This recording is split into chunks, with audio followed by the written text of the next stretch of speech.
Hirasai, mira, hoy me voy a sentar aquí contigo. Toma, una cerveza hawaiana bien fresquita y mientras tanto yo me tomaré una limonada de Lilikoi que la voy a ir necesitando.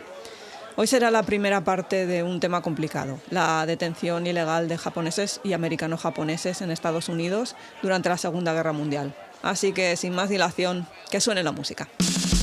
Arigato, hey, arigato, arigato gozaimasu, arigato, hey, arigato, arigato gozaimasu, hey, hey, hey, hey, hey, hey, hey, arigato, hey, arigato, arigato gozaimasu, hey, hey, hey, hey, hey, hey, domo.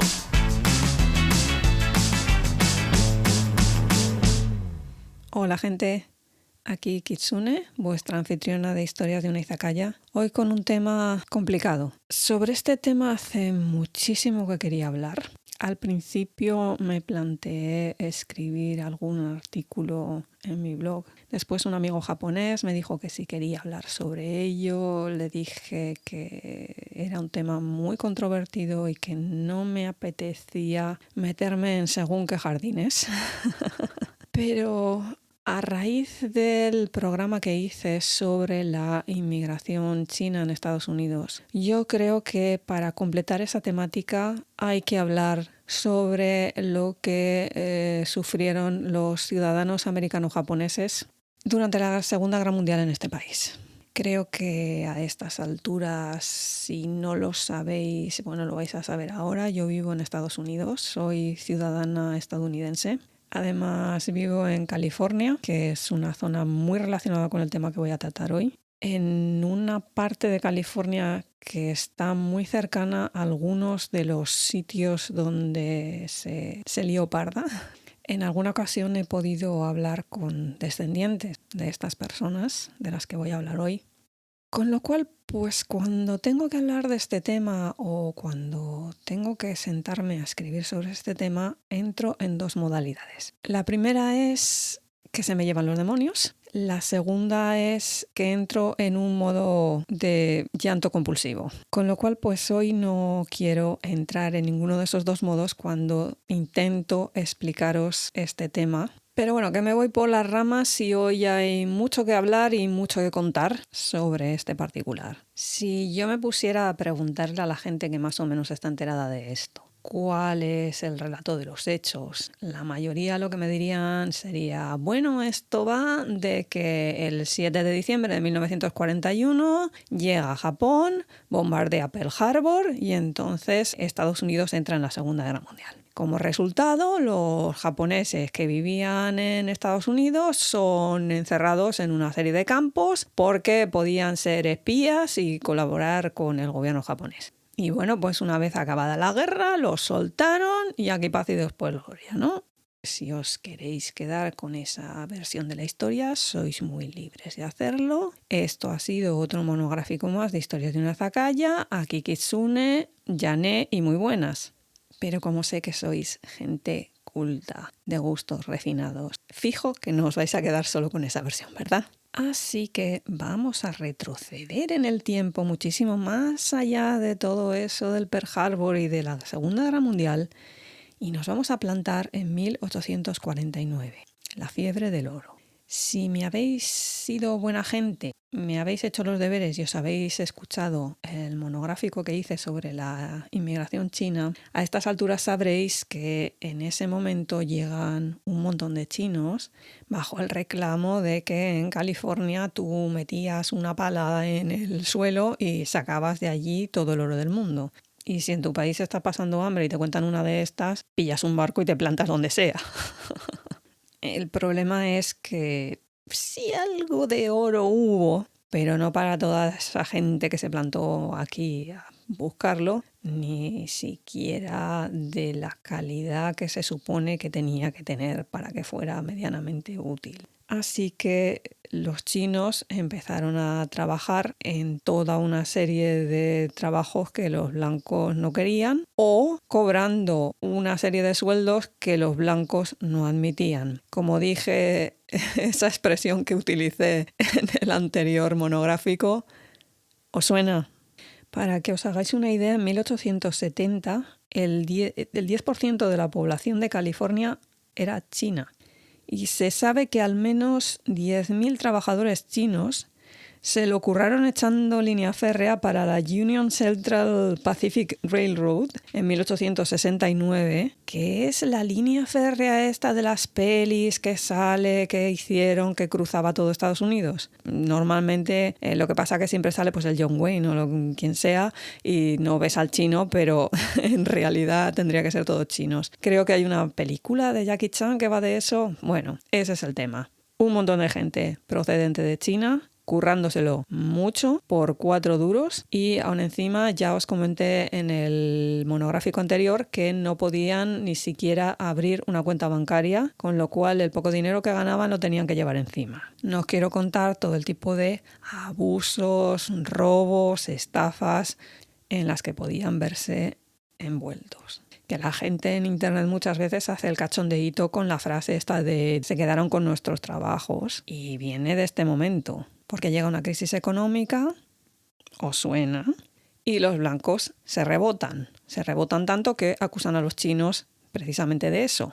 Lo que desembocó en la Chinese Immigration Exclusion Act, de la que hablé ya, que se proclamó en 1882. Así que ya tenemos un primer paso. Fuera chinos de Estados Unidos, o al menos que no entren más. ¿Y qué pasó? Pues que ríete tú del mundo global de ahora. Porque el problema no era los chinos cobrando poco, es la gente que tiene la cara de amianto. Y como esos van a seguir existiendo, ¿de dónde sacamos mano de obra barata? Pues de la siguiente nacionalidad que se preste a ello. Y le tocó el turno a los japoneses. Los primeros que llegaron en su mayoría eran granjeros, venían con muy poco dinero y al principio se dedicaron a labores del campo. En su mayoría llegaron a Hawái porque en ese momento se estaba explotando el azúcar de caña. En la actualidad no queda nada de eso porque, como todos sabéis, es un tipo de explotación agraria muy bestia y que necesita de una cantidad de mano de obra absurda. Y el otro bloque de población se asentó en la costa oeste de Estados Unidos. Algunos vinieron directamente a esta zona, otros cuando se les acababa el contrato en Hawái, pues lo más fácil era pillo un barco y me planto en el continente, porque además no os tengo que explicar a nadie cómo funcionan estas dinámicas. El uno que conoce al otro, que se ha ido a California y que está trabajando en Los Ángeles y que le está yendo genial y que cultiva fresas y está montado en el dólar. Y necesita gente, vente, que tú eres amiguete. Porque la gente es igual en todas partes. Creo que me he hartado de decirlo ya. Y de todos estos que se pusieron a trabajar en el campo, alguno llegaba que venía, que era espabilado, y ese se iba a las ciudades, montaba comercios o montaba supermercados, principalmente negocios que servían a la comunidad japonesa en la zona. Y ahora es cuando me pongo técnica y tenéis que empezar a sacar papel y boli para empezar a apuntar términos. Esta gente que llega en una primera oleada desde Japón a Estados Unidos, que de inglés sabe lo que yo te diga, estos son los que se denominan Issei. Esto es una combinación de dos palabras, Ichi, que es número 1 en japonés, y Sei, que significa generación. Con lo cual los Issei son los japoneses de primera generación que llegan a Estados Unidos. Esta gente no es que lo pasara mal, lo pasó peor. Porque hacia 1905 el rebote que los blancos habían pillado contra los chinos lo pillaron contra los japoneses. Creo que se ve aquí una dinámica, ¿no? Para colmo, a estas alturas Japón ya había ganado su guerra con Rusia y era la primera vez que una nación asiática vencía en un enfrentamiento armado con una de las naciones de la vieja escuela, para que nos entendamos. Y como ya vimos con los chinos, con los japoneses empezaron a suceder en cascada una serie de decisiones por parte de los gobiernos de California, no tanto federales, en las que intentaban controlar la cosa y reducir la entrada de japoneses en el país. Movimientos todos ellos provocados por toda una serie de organizaciones que se habían estado montando contra los japoneses, como la Asiatic Exclusion League. Luego había también intentos por segregar a los niños japoneses en las escuelas, además de toda una serie de ataques a personas y negocios japoneses. Pero el gobierno japonés a estas alturas no era como el chino y elevó una protesta formal diplomática al gobierno de Estados Unidos. Jugada maestra porque Roosevelt en ese momento negoció un compromiso a la de ya, que fue lo que dieron en llamar el Gentleman's Agreement, el acuerdo entre caballeros. Nombre rimbombante donde los haya, en el que el gobierno japonés se comprometía a limitar en origen el número de inmigrantes, que a partir de ahora se iba a limitar a los que ya habían estado en Estados Unidos anteriormente y luego esposas, hijos y familiares de los que ya estaban en el país. Esto lo que llevó es a la famosa práctica de las esposas por carta, porque muchos de los jóvenes que se habían venido para Estados Unidos, solteros, temían embarcarse de vuelta a Japón para buscarse novia porque podían luego encontrarse con la tesitura de no poder volver. Lo que hacían era escribir a la familia allá en Japón y les decían, oye, me buscáis a una buena chica japonesa, mona, tal, y me la enviáis para acá. Y por eso la gran mayoría de interrogatorios que se hacen en una determinada época posterior a este acuerdo entre caballeros en Angel Island es de este tipo de esposas por correo. ¿Me hace gracia a mí que estuviera esa práctica vigente? No. ¿Me parece que era genial la decisión y que las chicas se lo iban a pasar divinamente cuando llegaran aquí? No. Pero esto es historia, gente. Y no hay más cáscaras. Pero volviendo al tema que nos ocupa. Tú le puedes llamar pacto entre caballeros, puedes hablar mucho, muy bonito y muy bien y muy diplomáticamente, pero la situación aquí seguía siendo la que era, una panda de racistas. El siguiente paso, ¿cuál fue? Proclamar en 1913 la Alien Land Law, que en inglés suena como muy a película de ciencia ficción, pero traducido al español sería algo así como la ley de propiedad de la tierra por los extranjeros. Esto fue una ley que se sacaron de la manga en California y que decía que los extranjeros no elegibles de obtener la ciudadanía estadounidense no podían tener tierras a su nombre o comprarlas. Sobra decir qué tipo de población no podía obtener la ciudadanía o lo tengo que contar también. Efectivamente, todos los que fueran inmigrantes asiáticos no podían optar a obtener la ciudadanía de Estados Unidos por ley. También os digo, yo no sé, esta gente estadounidense a veces sí pecan de ingenuos o qué les pasa. Porque claro, me sacaron esta ley y echa la ley y echa la trampa, como os contaba con lo de la inmigración china. Llegan los japoneses y dicen, bueno, yo no puedo optar a la ciudadanía, pero mi hijo que ha nacido aquí, que es ciudadano de pleno derecho estadounidense, sí que puede tener tierras, ¿no? Así que se las paso a él o a ella.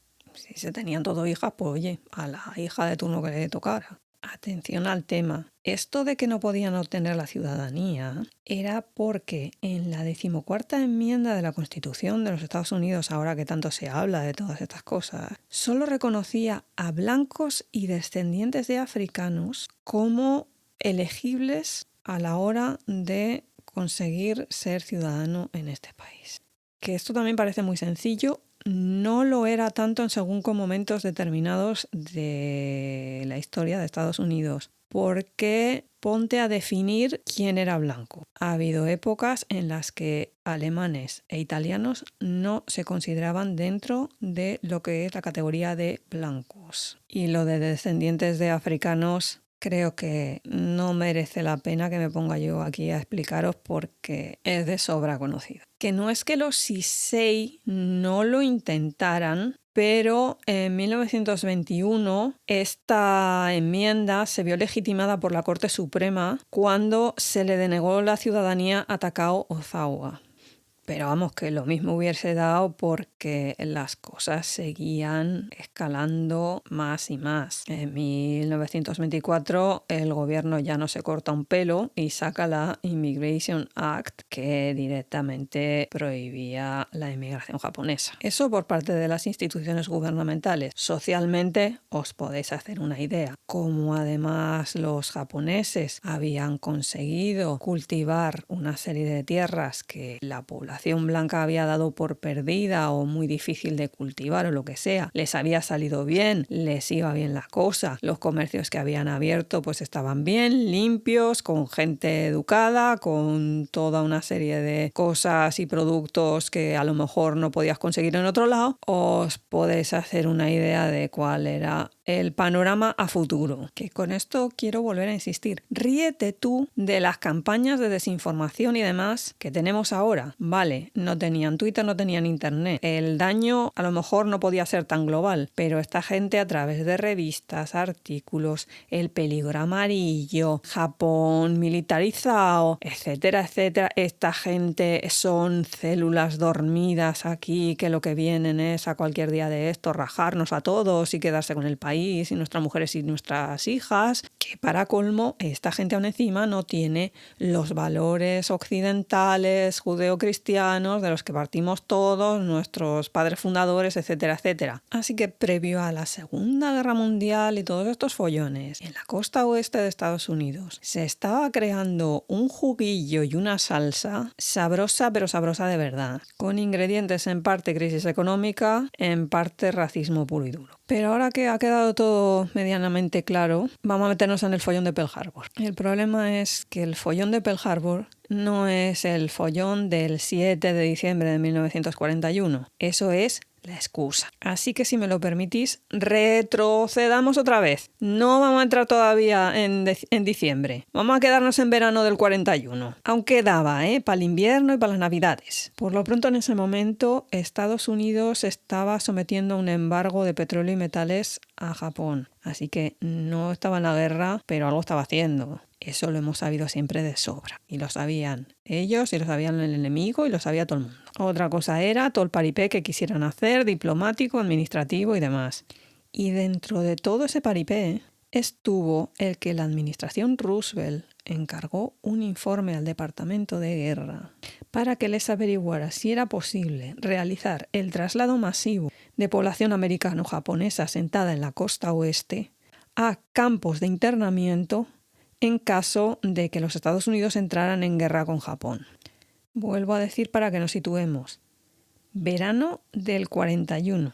Por su parte, el Departamento de Defensa hace una investigación y un asesoramiento y contesta en noviembre de 1941 diciendo que lo que piden no es viable porque era una violación de los derechos fundamentales y un gasto innecesario de recursos y que además de llevarse a cabo, luego se tendrían que enfrentar a miles y miles de demandas de los derechos civiles por parte de los arrestados, entre comillas, contra el gobierno federal. Y eso iba a llevar una cantidad de años absurda de litigios entre unos y otros, cosa que luego aún encima ocurrió. A la definitiva, la idea antes de todo el follón ya existía. Se había llevado a cabo una especie de reconocimiento del terreno y afortunadamente el Departamento de Guerra les había contestado «¿Pero qué me estás contando, Maripuri?». Y como todas las cosas en la historia, va y se monta el follón. 7 de diciembre de 1941, Pearl Harbor. Que no me voy a meter en los motivos por los cuales se produce este ataque, ni todas esas teorías de por qué fue, por qué no fue, si sabían, si no sabían. Eso no es el tema de este podcast. Yo lo que vengo a deciros es que pocas horas después del ataque, el Departamento de Justicia ordenó la detención de 3.000 personas consideradas peligrosas, la mayoría japoneses, con el único delito de pertenecer a organizaciones japonesas o grupos religiosos, nada más. Olvidaos de pruebas, sospechas o cualquier tipo de indicio que indicara que esta gente estaba cometiendo cualquier delito. Otra de las cosas que ocurrió de inmediato fue que se congelaron las cuentas de los bancos japoneses y de los propios japoneses en el país. A los detenidos en este momento se les trasladó en enero de 1942 a los llamados Justice Camps, campamentos de justicia, situados en Montana, Nuevo México y Dakota del Norte, sin que sus familias tuvieran ninguna noticia de su paradero. Algunos de ellos sí que terminaron en los mismos campos que sus familiares, pero muchos otros tuvo que terminar la guerra para que se volvieran a reunir. Y esto no me cansaré nunca de repetirlo. No les informaron en ningún momento de cuál había sido el delito por el que les habían encerrado allí. Antes de seguir contando cómo estaban las cosas en el continente, me gustaría hacer un pequeño inciso sobre cómo estaban las cosas en Hawái, porque luego esto va a ser importante. Al principio de este podcast estuve comentando cómo los japoneses habían llegado principalmente a Hawái y que eran una inmensa mayoría dentro de la población de las islas. Así que os podéis hacer una idea de la que se montó justo después del ataque. Se declaró la ley marcial y los políticos de las islas exigieron la detención de todos los japoneses. Problema. Resulta que eran un tercio de la población y no había medios para detener a todo el mundo y meterlos ¿dónde? ¿Y llevarlos a dónde? ¿Y con qué dinero? ¿Quién pagaba aquello?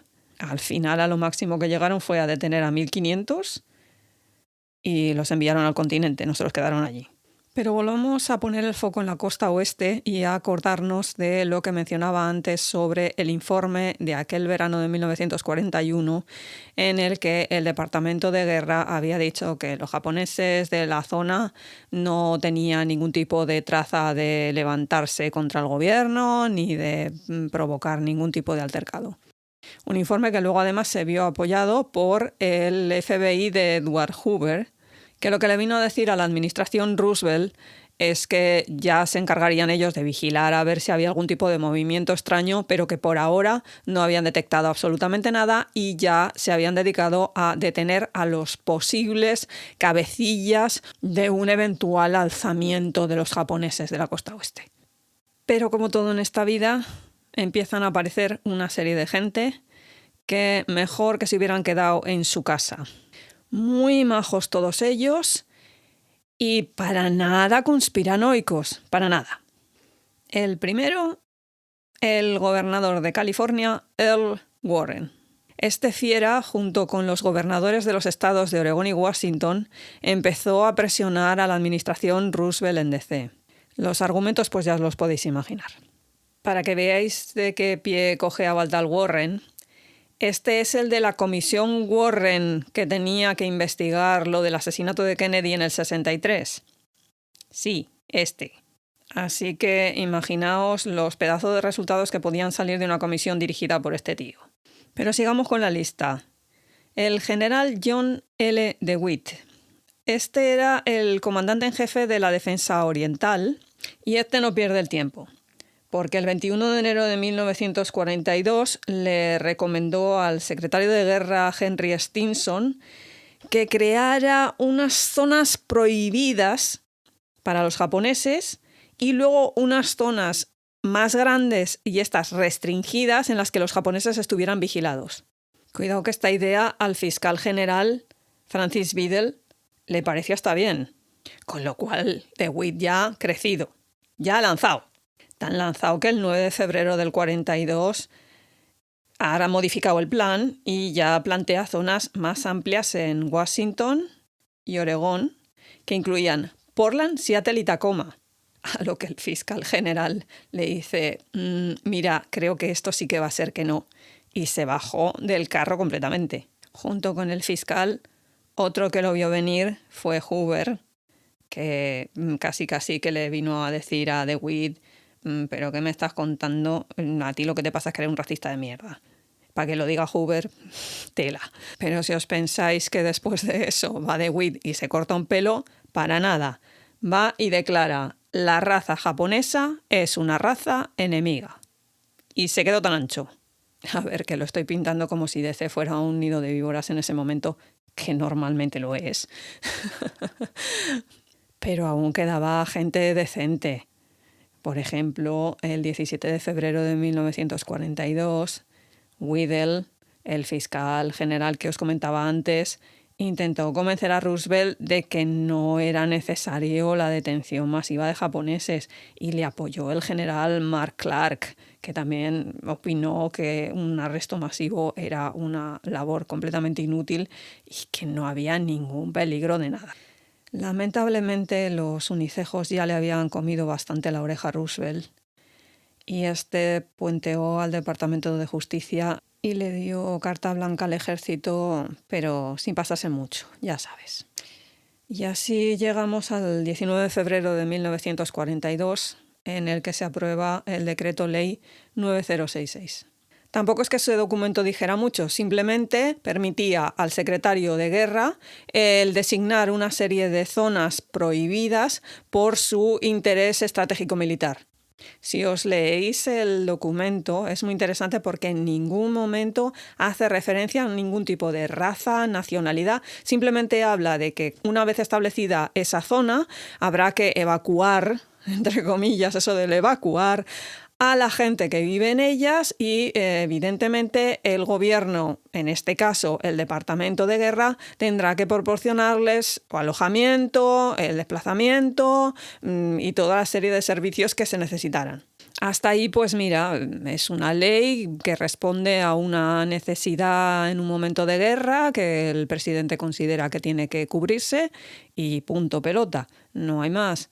También os digo que se podía haber solucionado este tema, vale, sí, tienes una serie de zonas que estratégicamente y militarmente te interesa proteger, pero no tiene por qué ser toda la costa oeste. Pero antes de explicaros todo el follón que se montó y lo bien que se portó DeWitt y su otro amiguete, permitidme que os cuente dos sucesos que pusieron a la población de la zona de Los Ángeles en un estado de histeria colectiva bastante importante. El primero de ellos tendría que quedarse simplemente en anecdótico, porque fue el 23 de febrero del 42 y se limitó a que un submarino japonés, el I-17, estuvo bombardeando durante 20 minutos el campo petrolífero de Elwood en Santa Bárbara. Daños mínimos, nada. Pero la gente se empieza a montar películas. Y al día siguiente, en Los Ángeles, los radares del ejército detectan un objeto extraño, consideran que es un ataque aéreo japonés y empiezan a sonar las sirenas en la ciudad, acompañadas del sonido de las baterías antiaéreas en plena noche. Para que os hagáis una idea del nivel Maribel, la Brigada de Artillería 37, que era la destinada a la defensa de Los Ángeles, disparó ráfagas del calibre 50 y más de 1.400 proyectiles antiaéreos de 12 libras. Os digo yo que con eso no quedaba un avión japonés en el aire en 5 minutos. Y si esto fuera el canal de historia, ahora os diría que el objeto volador era un pedazo de ovni. Pero lamentablemente no fue así, fue un globo meteorológico y a la mañana siguiente se declaró el alto el fuego. Lamentablemente todo ese despliegue de medios resultó en la muerte de 5 personas. Porque como os podéis imaginar, en esa época la cosa de la puntería, si ahora fallamos, en ese momento peor. Estos dos sucesos que vistos ahora no parecen tener una mayor importancia, porque ya me dirás tú, 20 minutos de bombardeo que no produce absolutamente nada en un campo petrolífero y un globo meteorológico que monta el pollo en Los Ángeles, no deberían de haber tenido muchísimo más recorrido. El problema es DeWitt. Porque como con todas estas cosas, y menos mal que esta gente no tenía ni Twitter, ni redes sociales, ni internet, se montó toda una serie de rumores, de leyendas urbanas acerca de que había habido unos agentes secretos en la costa indicando con señales luminosas por dónde tenían que disparar los submarinos japoneses. Atención a la diferencia, ¿eh? Submarinos y había sido uno. Y de lo del follón de Los Ángeles, ni mencionarlo, salvo para decir lo valientes que son nuestros chicos en las baterías antiaéreas. Que estos temas de la desinformación no son nuevos, ¿eh? Pero lamentablemente con cosas como esta, y generales con la mecha bastante corta como era la de DeWitt, qué mejor prueba de que tenemos al enemigo en casa y que lo que hay que hacer es quitárselo de encima.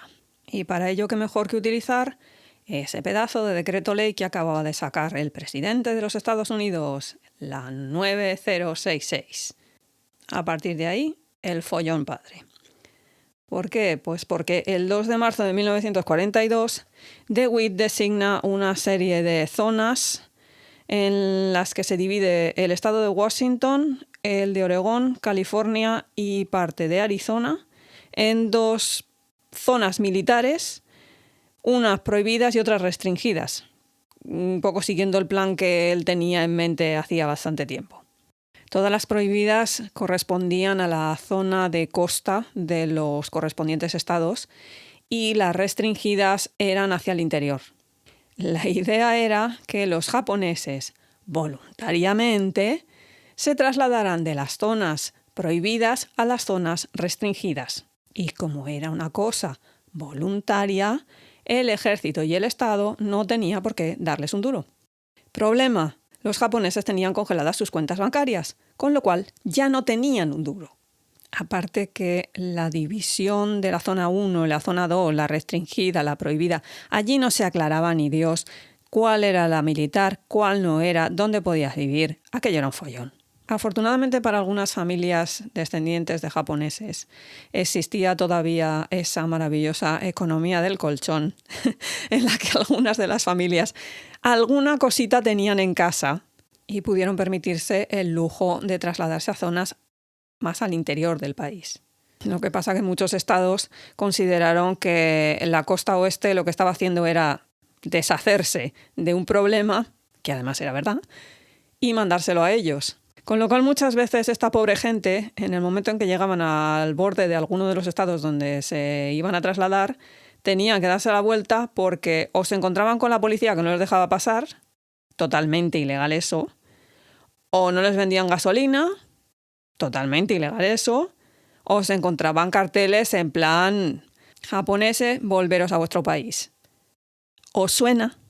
Entre los estados a los que fueron a parar los japoneses que se marcharon de la costa oeste estuvieron Colorado, 1.963 personas, Utah, 1.519, Idaho, 305, Washington, 208, Oregón, 115, Arizona Norte, 105, Wyoming Este, 83, Illinois Este, 72, Nebraska, 69 y otros estados, 366 personas.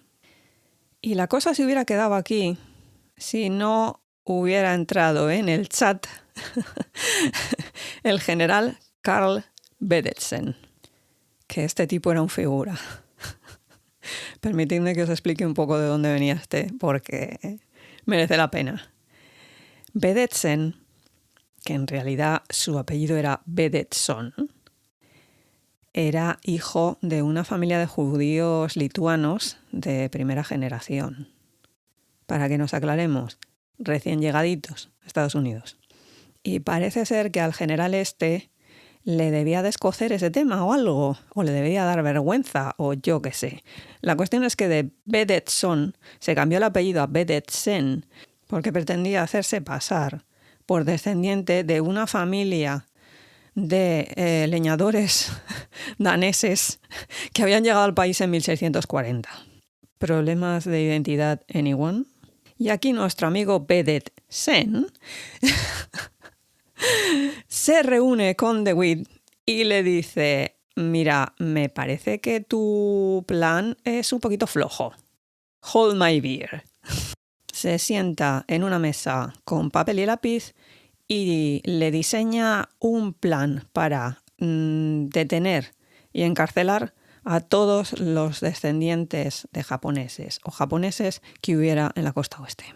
Que si aún hubieran sido simplemente los pobres Issei que no habían podido optar a la ciudadanía, pues son tira que te vas. Pero no, se fue también a por los Nisei, que esos eran ciudadanos estadounidenses de pleno derecho. Pero claro, el plan de Vedetsen necesitaba una razón para detener a toda esta gente. Solución: si no tienes una razón, te la inventas. Veamos los pasos para inventarse una razón. 1. Tienes al presidente que te saca un decreto ley en el que dice que le da carta blanca al ejército para hacer lo que le dé la gana. Porque guerra y porque reasons. 2. El jefe del ejército encargado de llevar a cabo este decreto ley vive en una realidad paralela totalmente paranoide y considera que todos los japoneses que están en suelo norteamericano son una amenaza, dándole lo mismo que tengan 8 años que 80. 3. Una población norteamericana totalmente sumida en el caos y la paranoia a cuenta de una serie de hechos que se han agrandado a través de los medios.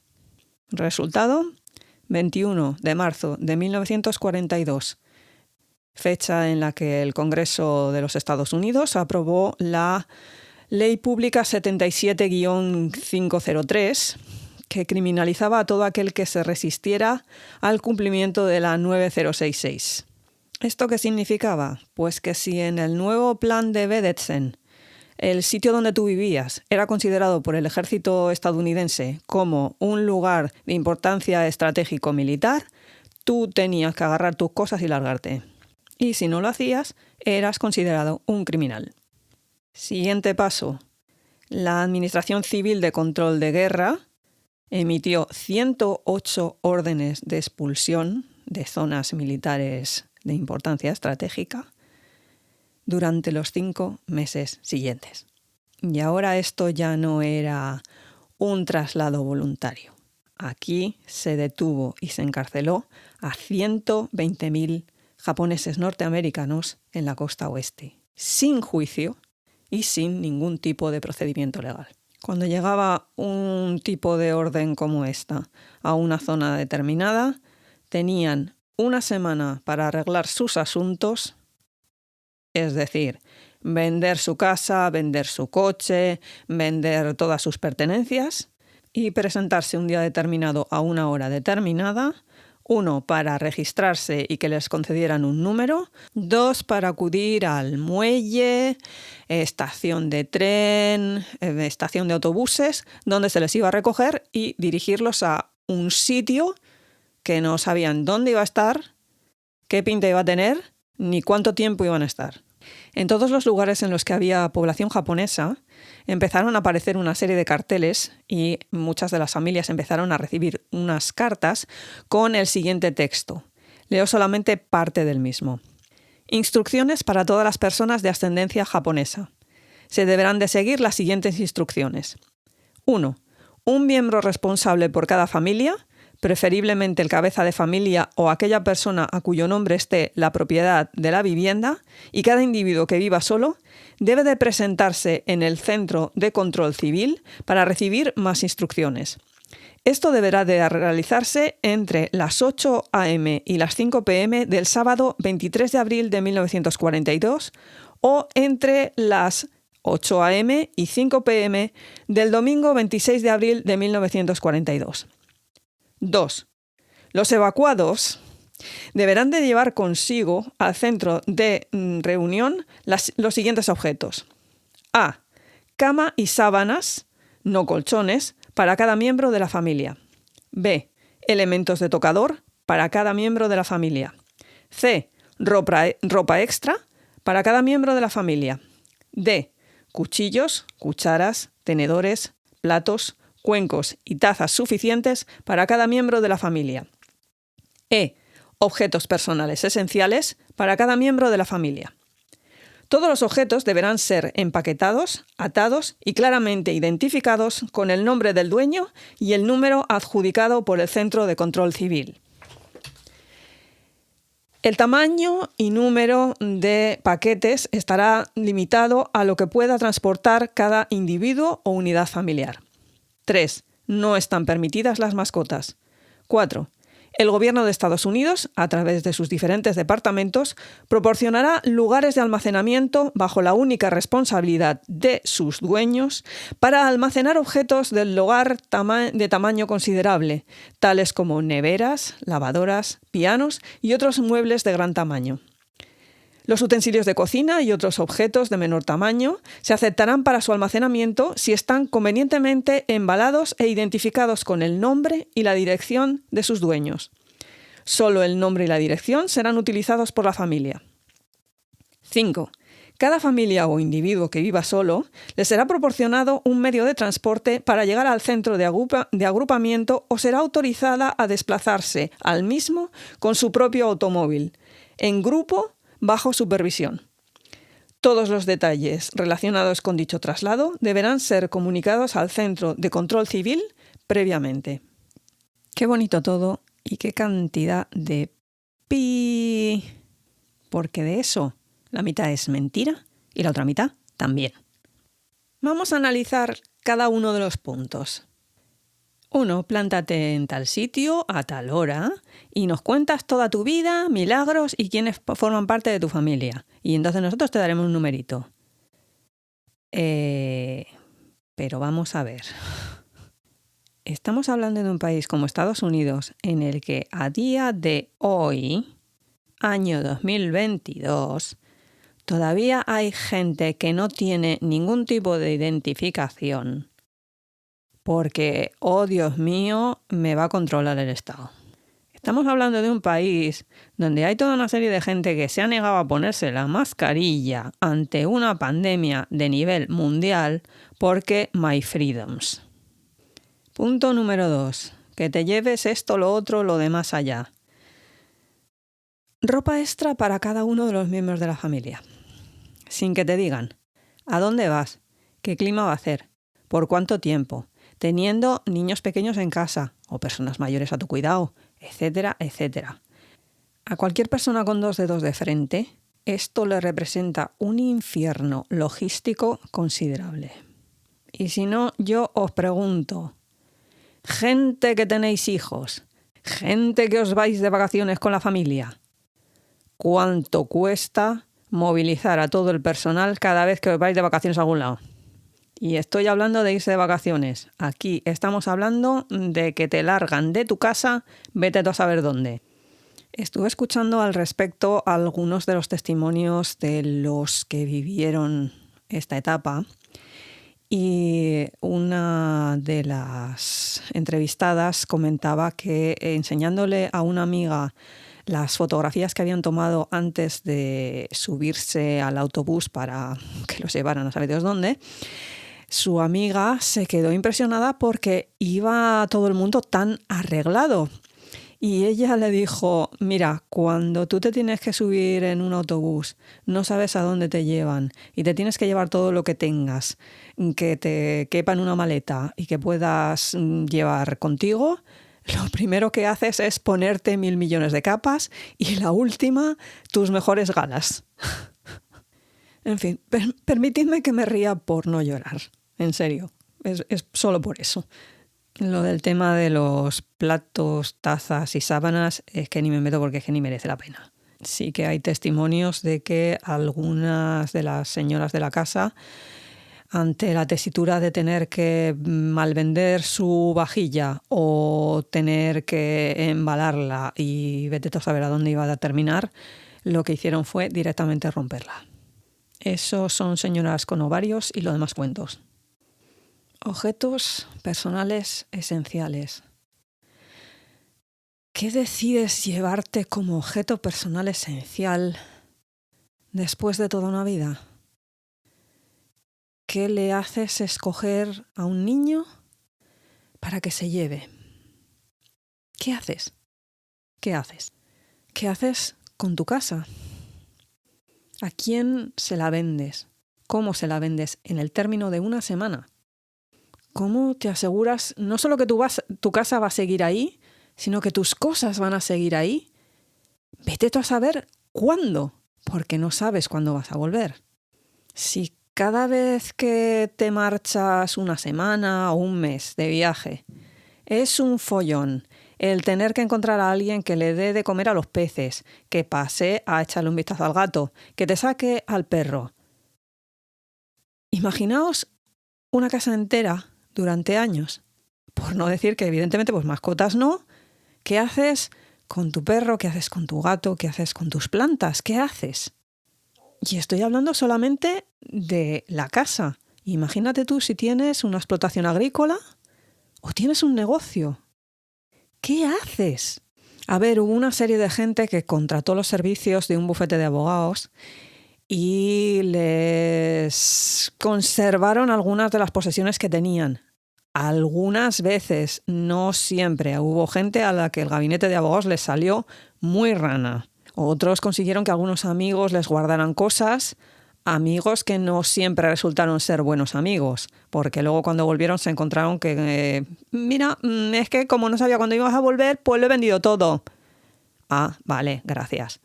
Otros llegaban y se encontraban con que su casa había sido alquilada a sabe Dios quién, bajo el nombre de sabe Dios quién también, y entonces pues no había manera de demostrar que aquella era tu casa ni nada porque japonés.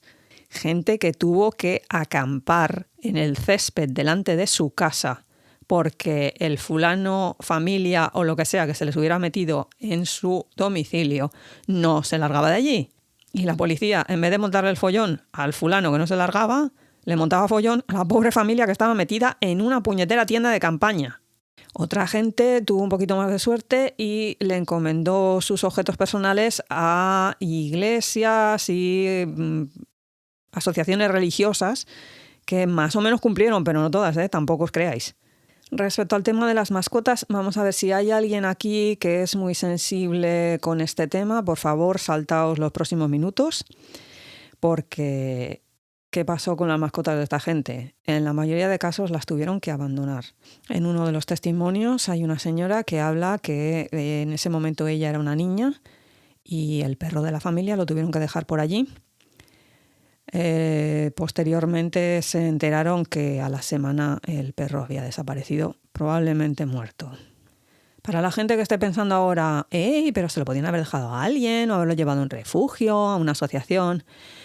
Cuando te están deteniendo por ser sospechoso de colaboracionista con un gobierno enemigo durante tiempo de guerra, te digo yo que asociación, refugio y demás se piensa el recogerte el animalito.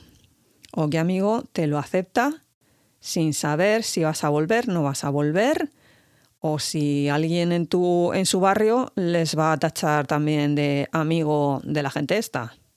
Mirad, en tiempos de guerra las ratas salen por todas partes. Y por último, respecto al punto en el que habla de que el gobierno de Estados Unidos le va a proporcionar un sitio donde almacenar las cosas y bla, bla, bla, bla, creo que el quid de la cuestión está en la parte en la que dice bajo responsabilidad del dueño. Es decir, que tú tenías que pagarle al gobierno de Estados Unidos el que te tuviera las cosas en un almacén que además nadie te aseguraba que te las iban a conservar ni que durante ese periodo alguien forzara la puerta y se llevara todo lo que había dentro. Ese alguien pudiendo ser civil o militar. Porque total los japos estos que luego vengan a reclamar al maestro armero. Y sí, acabo de utilizar la palabra japos y os aseguro que yo no pienso volver a utilizarla en este podcast. Y os recomiendo que hagáis lo mismo. Ese término es la españolización de una palabra que se utilizaba en Estados Unidos en ese momento, que es Japs. Es un término racista, es un término denigrante y me da igual en qué contexto lo utilicéis. Ni de buen rollo, ni de bromi. Y tampoco me vale la excusa de que eso fueron cosas que pasaron hace mucho tiempo en la otra parte del mundo. Un término racista es un término racista en el idioma de origen o en el idioma traducido. Y si alguien de aquí no lo considera racista, perdona, pero háztelo mirar. Y ahora, queridos niños, después de estas breves palabras de nuestro sponsor, volvamos al programa inicial. ¿Se podían haber resistido a este tipo de órdenes y haber huido a alguna parte? Sí, hubo gente que lo hizo. Uno de los casos más famosos fue el de Fred Korematsu, que se negó a trasladarse al centro de realojamiento de Utah y se escondió en el este de la bahía de San Francisco. Fue capturado en el barrio de Presidio, en San Francisco precisamente, y enviado con el resto de su familia al campo de internamiento de Topaz, en Utah, poco después de haber sido condenado por un tribunal precisamente por haberse resistido al internamiento. Afortunadamente, en 1983, la Corte del Distrito de los Estados Unidos revocó dicha sentencia.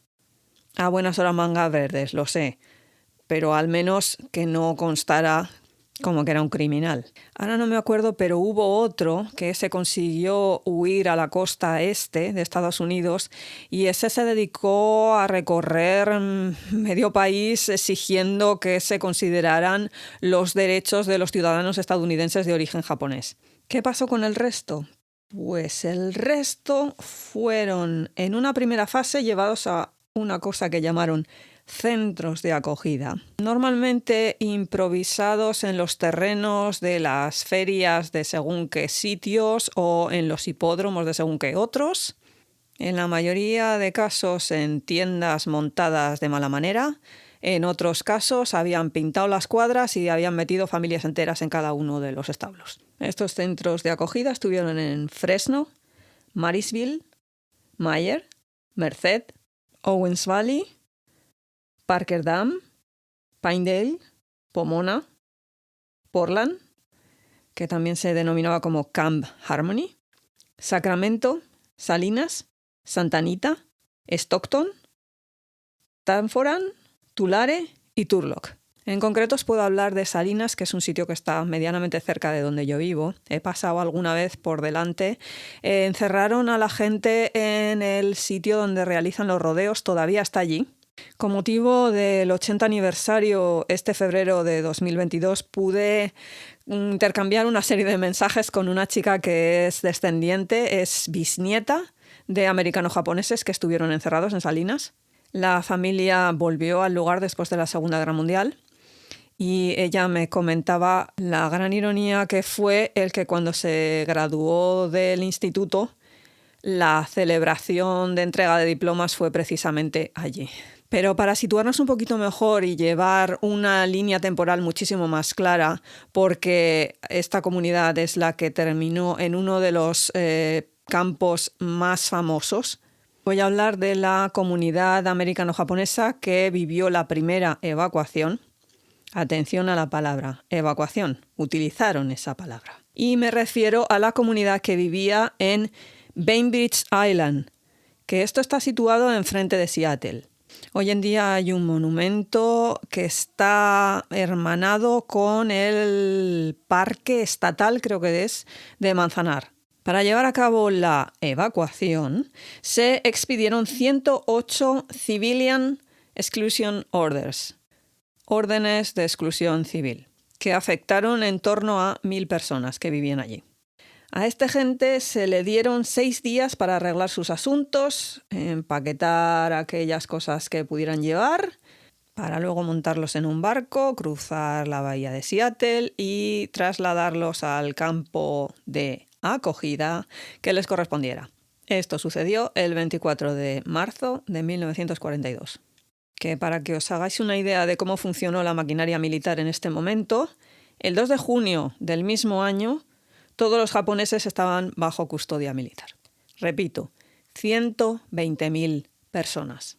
Mujeres, hombres, niños, ancianos, ancianas, independientemente de su estatus migratorio, todo basado en la raza a la que pertenecían. Una vez que los tenían a todos agrupaditos en esos pedazos de centros de acogida, empezó la segunda fase de la llamada evacuación, en la que los montaron en trenes y autobuses a veces con los cristales tapados con cartones para que no supieran a dónde iban, y los llevaron a los llamados centros de reubicación, que posteriormente y tras varias protestas se han llegado a denominar como los campos de concentración o campos de internamiento. Esa es la palabra que se utiliza en la actualidad. Es más, entre las personas que vivieron este tipo de experiencia, posteriormente y tras la guerra, la palabra para denominarlos en japonés era kampu, C-A-M-P-U, que es la palabra en katakana, que es el silabario que se utiliza para las palabras extranjeras, para denominar simplemente campo. Pero en este caso era un campo muy específico. Tanto es así que muchos de los nietos que no habían vivido esa experiencia y que escuchaban a sus mayores utilizar la palabra campu, nunca se aclaraban con qué tipo de campo de vacaciones se estaban refiriendo, hasta que al final descubrieron la verdad. Luego os comentaré un poquito más de esto. Pero vamos con los nombres de esos campos de internamiento. Gila River, Granada, Heath Mountain, Jerome, Manzanar, Minidoka, Poston, Topaz y Tule Lake.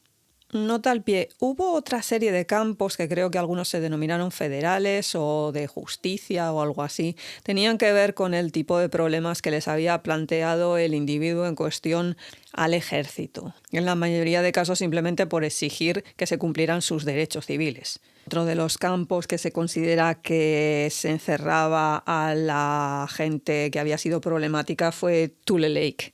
Pero bueno, habíamos dejado a la gente de Seattle encerradita en uno de los centros de acogida para ser trasladada a su destino final. Que lo lógico hubiera sido que la gente que estaba al norte de la costa oeste hubiera ido a los campos más cercanos a dicha zona. Pues no. Terminaron todos en Manzanar, que es uno de los campos más cercanos al sur de California, en el valle de Owens, al pie de las montañas de Sierra Nevada. No he tenido la oportunidad aún de visitar ese sitio, pero he estado muy cerca. Y el sitio es un erial, pero erial nivel que aquello fue un antiguo valle volcánico. Un poco más al norte está Mono Lake, que es un lago salado. Y más al sur, el Death Valley, el Valle de la Muerte este famoso que todo el mundo va a ver, el Joshua Tree y todas estas cosas. El de 50 grados a la sombra en verano. Bueno, pues esta gente que viene del norte de la costa oeste, al lado de Seattle, que siempre se hace la coña de que en Seattle no sale nunca el sol porque está todo el día lloviendo, van y terminan en el Secarral Este. Bueno, en realidad todos los campos de internamiento estuvieron en sitios que no quería vivir ni Dios. Para que os hagáis otra idea, por ejemplo, yo estuve muy cerca del campo de Minidoka y eso está justo al lado de un parque nacional que se llama Los Cráteres de la Luna, y eso es porque es un enorme campo de lava. El paisaje es fascinante, pero desde luego allí no crece absolutamente nada y aquello es un desierto. Muy bonito, pero ganas de vivir allí no me dieron ninguna. Es más, lo tuvimos que visitar un poco deprisa y corriendo porque nos estaba cayendo una nevada tremenda. Precisamente estos temas, el que estuvieran geográficamente situados en un erial y que aún encima las condiciones meteorológicas fueran adversas, tanto en invierno como en verano, planteó muchísimos problemas en los campos. Primero a las personas porque, claro, la gente se llevó ropa, pero tampoco te creas tú que iban muy preparadas para según qué situaciones que tuvieron que vivir dentro de los campos. Segundo, porque con ese terreno, ¿qué haces? Tampoco os penséis que el ejército estadounidense les proporcionó un trabajo o alguna cosa que hacer. En la mayoría de los casos tuvieron que organizarse los propios americanos-japoneses, cosas porque si no se aburrían como una ostra. Lo único que se había organizado era cómo los trasladaban allí, qué les echaban de comer así barato y poco más. Pero ya llevo bastante rato de rollo.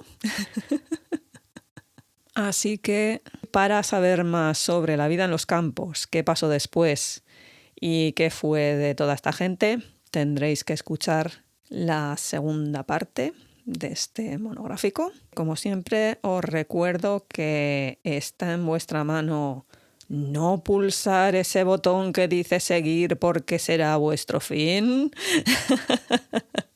Y para comentar lo que sea sobre el podcast está Twitter, Historias de una Izakaya, @izakayapodcast, Instagram, Historias de una Izakaya. Y si la cosa está como muy que ay, yo qué vergüenza, necesito contactar pero más por privado, historiasdeunaizakaya@gmail.com. Y recordad que esto también se puede escuchar a través de YouTube. Historias de una Izakaya. Hasta luego, gente. Yané.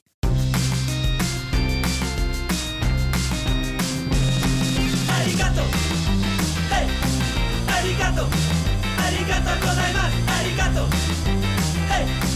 Arigato. Arigato gozaimasu. Hey. Hey. Hey. Hey. Hey. Hey. Hey. Arigato. Hey. Arigato. Arigato gozaimasu. Hey. Hey. Hey. Hey. Hey. Hey. Domo.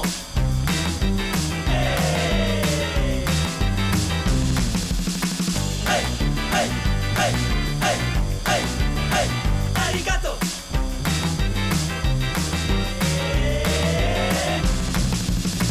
Hey, hey, hey, hey, hey, hey. Domo.